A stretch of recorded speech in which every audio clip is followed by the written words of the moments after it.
Okay. Yeah, Mr. Davis said he didn't want to hear music from TJ, so he told me to go ahead and call it to order so we could get out. So thanks for showing up. We did get our review from the draft plan that you all voted on and submitted to the Department of Education. We have wanted to be as open and transparent as we could. So there's an official review letter. The only questions that from our standpoint are questions 1 and 2 on the school center section. And basically, they just wanted to make sure that whenever the 6th grade goes back, that the 6th graders are parceled out equally amongst the schools. You'll see on the draft, I made up a draft response letter to these comments, and on the draft response letter, I just mentioned that they would be equally parceled out depending on geographic location, because it's not easy to send the exact amount of students to each one. So it's just going to take a little bit of work and effort on the district's part through transportation to make sure that those are spread out equally. The other item that they were concerned about was the amount of standard classroom spaces here at West Campus to occupy all the extra students.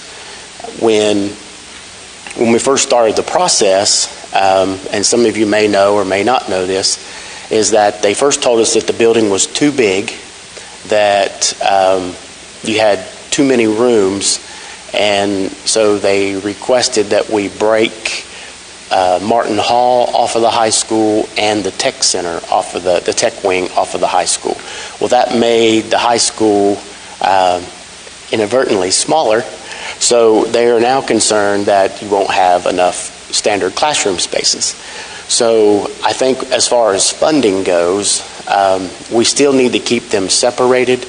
But in my response, and it's still a draft letter, and based on your all's comments as well, my response is that back in 2012, and we'll have to confirm that date, but I'm thinking it was 2012 when the district, when the board voted to be removed from the state's area technology center program and to provide career and technical education here from a local level, that it allowed you all to build this facility over here, and that the student population is shared between both facilities. So the response is that since they're all on one campus, one location, is that those standard classrooms on the tech wing, which would normally in an area technology center settings, they would actually be vacant the majority of the day. So our response is where the students are on one location, one campus, and that the district provides career and technical training here at this campus on a local level, then those classrooms will be shared by the population of the school, and they will be, the principals will get together with the district and they will schedule those classrooms accordingly. That way the classrooms remain at full capacity as much as possible. Now, if that's not 100% accurate, Donna, then we'll want to try to rephrase that a little bit, but from our point of view, that's the best, the best case scenario to answer that question, because that was one thing that they were kind of hung up on. And I don't think it's a big issue. The other items on the capital construction priorities, they reviewed everything that we went through and done, and the items that Jimmy Fleming and his crew went through and populated through the K-Fix program. And so they basically broke out every single item that we had on the facility plan and wanted to give comment on whether it was acceptable or what we needed to do to confirm some of the items. And so I'll just run down through them really quickly. The first one was the kitchen addition here at West Campus, and basically they just said, it's appropriate to do the project, just confirm what you're going to do about the student population. So my response is refer to item 2 above, which explains how we're going to handle all the standardized classrooms. The other item was the life safety projects, and they noted that the listed scope of work was appropriate. The other item is your renovation and for America Disabilities Act. And although we didn't have any projects listed, they said that it would be appropriate if the district had any other projects pop up to be put on, and that you could obtain restricted funds for those. All of your buildings, once they go through a renovation process, they will, most of them, if not all of them already, are ADA accessible, but during a project, that is always looked at to do a blanket over them. Central City Elementary School, they said that all the program and renovations were appropriate. They stated that they wanted us to review the draft plan with the K-Fix budgets.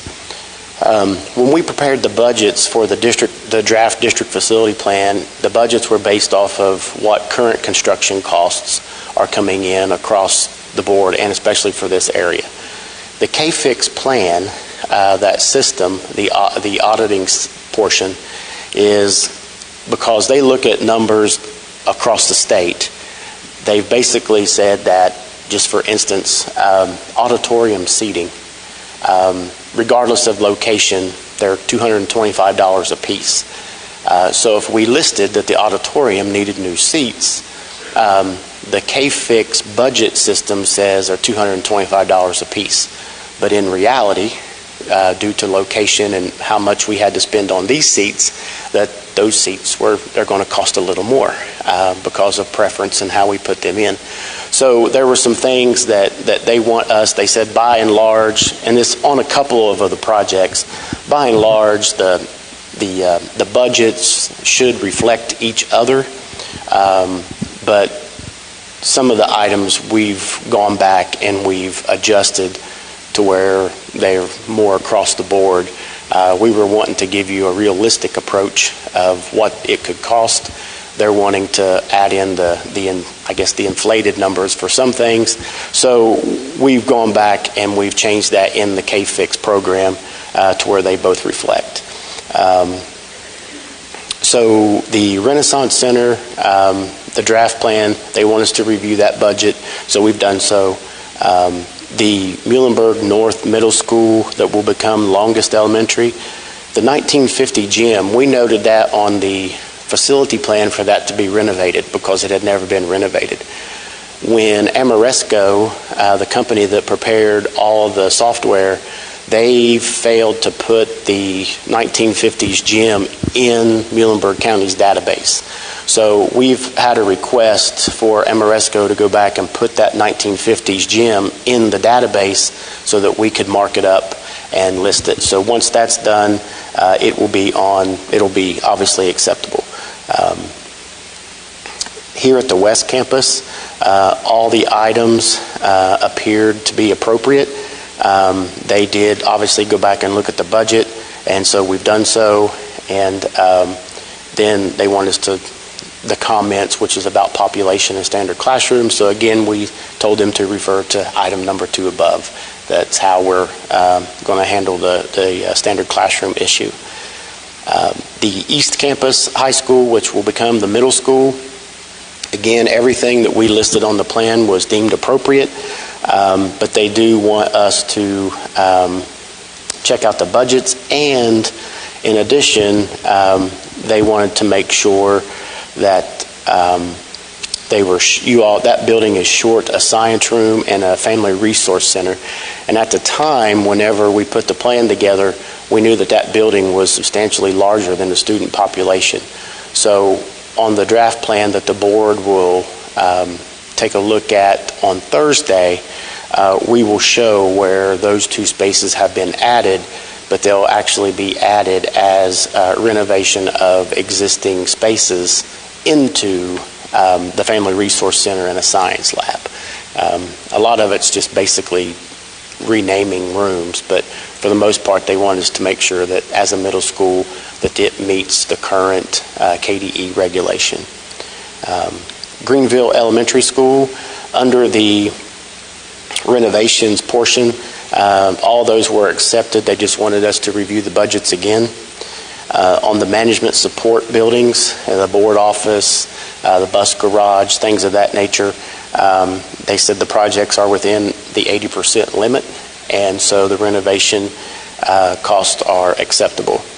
Under discretionary items, category 5, which those are the projects, if you remember, that either are sports, athletic related, or if they're educational space related, then they need to be, they don't actually meet the current KDE guideline, so the district would have to pay for those if you did them out of general fund dollars.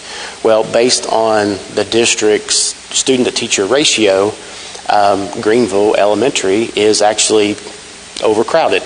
So those classrooms are on there as discretionary, so that in the event that the district would have the extra general fund dollars, they can build those classrooms at Greenville Elementary so that they can spread the population out a little further on at that school. So those were the comments. And of course, you have a copy of the draft letter that I put together to reflect all of those. And if you all, have taken a look at it and have any questions or comments, I'd be more than happy to answer them. We also included a copy of the district facility plan that you all approved last meeting, along with KDE's markups and their comments, which are basically reflected in their review letter. So we are responding to them on a line-by-line basis. They like that when we respond that way. They don't have to look for all the answers. So we've done so. I don't think from our point of view that there's something that needs to be changed. Everything else seems to be in order, other than, like I said, we've adjusted the budgets and we've responded in kind to the two major questions. So if you all don't have any other comments, or if you do, please let me know. Otherwise, we would be asking for a vote for you all to accept the plan as amended by according to the comments from the Department of Education. And I can write the meeting minutes up to reflect that if you all are ready to take a vote or make a motion to vote on it. Otherwise, I'm here for questions and comments. So.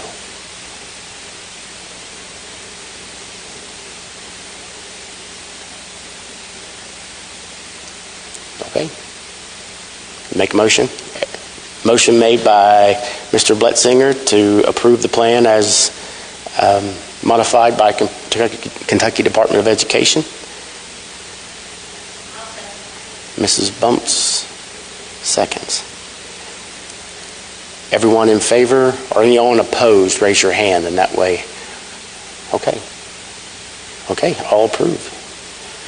Thank you very much. Now the next step, so that you all know, basically your committee work is done. The school board will need to schedule a public hearing 2 weeks from today. I believe we're going to try to get the advertising literature or information to the paper tonight. And so we're looking at the 26th. LPC members, you all do not have to be present for the public hearing.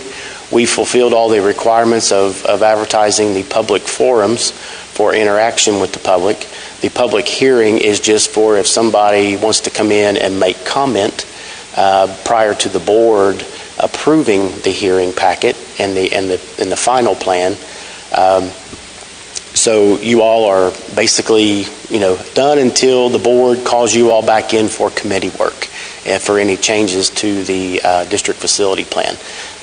Unfortunately, you are on the hook for the next 4 years until the planning cycle comes around again. So hopefully everything will go well with construction and any other project that the board decides to implement.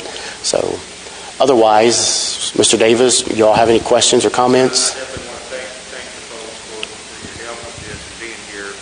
And I want to say to TJ and Sean and the guys, I think we can do that April 26th after the board. We don't have to have a big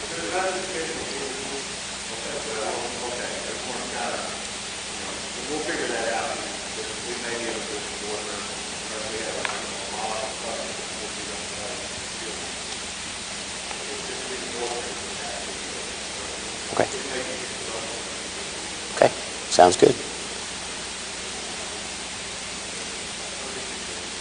Yeah. And guys, I think it should have been heard, but going back to that second phase where it says go back, kind of equally spread the kids out, there'll be extensive conversation Yeah. at that time on how to make that work. So, it's so easy to get caught up on the second phase when it's not even realistic to have an in-depth conversation now, what may happen a little bit down the road. But know that if you prove that, I think it's fair to say there'll be a whole lot of talk about how best to go about it when that time comes. Yeah. At that time.